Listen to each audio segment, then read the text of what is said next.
একাদশী হোক বা কোনো পুজো আর্চার দিনে সন্ধে হলেই মনে হয় কি খাই কি খাই। সন্ধে হলে তো একটু ভাজাভুজি খেতেই হয়, তো সেই জন্য আমি একাদশীর দিনেই বেশি প্রেফার করি এই রান্নাটা। তো তোমরাও যারা একাদশী করো বা কোনো শিবের পুজোর দিনে এই রান্নাটা অবশ্যই করে খেতে পারো। খুবই টেস্টি আর খুবই সুন্দর, যেটা সাবু দিয়ে বানানো কেউ বুঝতেই পারবে না। তো আমি বানিয়েছিলাম সাবুর মুইটা, আমি এটা খুবই বানাই। তো কিছুই করতে হবে না, ফার্স্টে একটু সাবুদানা নিয়ে নিয়েছি, বড় বড় যে সাবু, সেই সাবুটাকে ভেজাতে হবে না, একদমই ফার্স্টে গুঁড়ো করে নিতে হবে। তারপর দিয়ে দিতে হবে আদা বাটা, কাঁচা লঙ্কা কুচি, একটু নুন, একটু চিনি, একটু জিরে গুঁড়ো আর একটু সামান্য কিশমিশ দিয়েছি। তোমরা এটা স্কিপও করতে পারো, কিশমিশটা দিলে ভালো লাগে। আর দিয়ে দেবো একটা আলু, যেটা খোসা ছাড়িয়ে আমি গ্রেট করে নিয়েছি।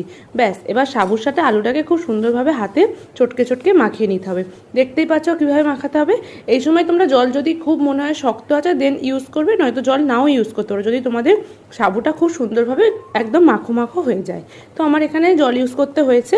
দেখতেই পাচ্ছ মাখোটা কী সুন্দর হয়েছে। এবার হাতে নিয়ে একদম সুন্দরভাবে মুইঠার মতো পাক দিতে হবে।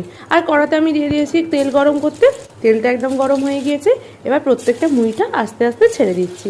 এবার গ্যাসের ফ্লেমটাকে একদমই লো করে দেবো। তারপরে সাবুগুলোকে সুন্দরভাবে ভেজে নিতে হবে।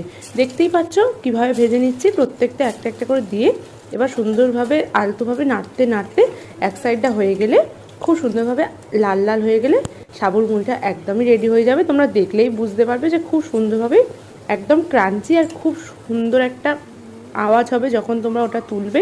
একদম গাটা খুব শক্ত শক্ত, ভিতরটা খুব সুন্দর নরম নরম।